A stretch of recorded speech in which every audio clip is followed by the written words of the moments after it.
So yun, ito kanina na try ko na to kanina eh. Ito sobrang bigat nito guys, Z650. Ito iba kasi yung handling ng Z650 compared dito sa R3 natin. Pagka nasa kurbada ka ng Z650, oh, di ko sure ano mas mabigat sila sa NK.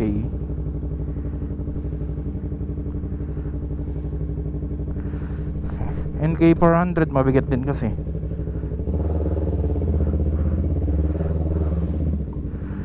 Mabigat din yung Z650. Pero kaninang ginamit ko yung Z650 papuntang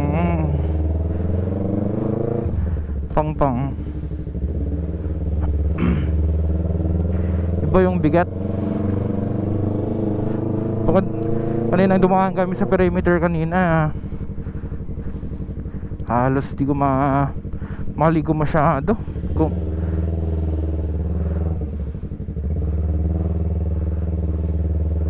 Parang yung option na lang na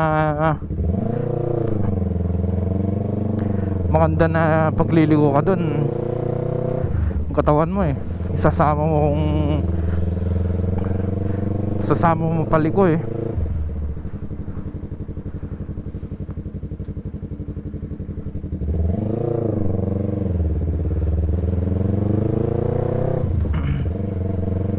Pumunta tayo sa SM ngayon guys. Ito bali ngayon lang kami lalabas ni Bebe kasi anniversary namin kahapon.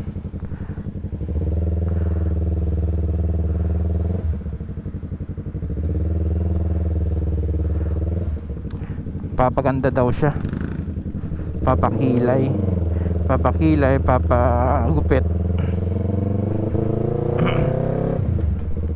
Pero gusto ko, pero sobrang lakas ng torque ng Z650 ah. Iba yung torque niya compare sa mga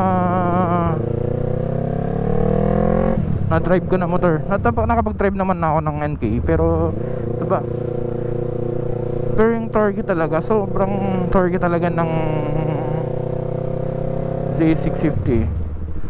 Although yung kan kasi, yung NK kasi medyo di siya responsive sa pag piniga mo, delay siya pagka nag-throttle ka. Di siya active na parang pag piniga mo agad na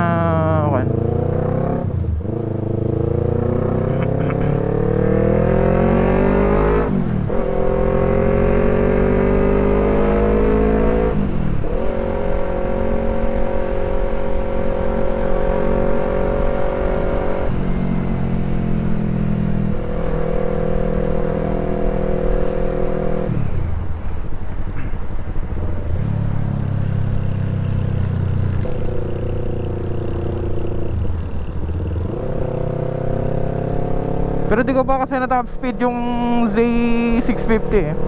Kanina kasing ginamit ko, nasa around 120 lang yung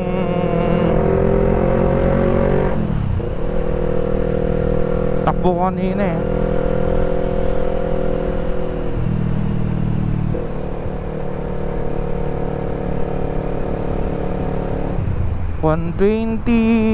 Halos 123 kanina.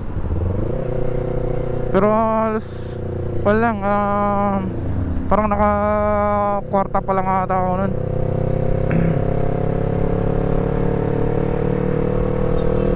Pero itong R3 na top speed na siya. Kung sa akin nasa 180 lang. Pero pagka sa iba medyo magaan-gaan lang, papalo siya ng mga 198.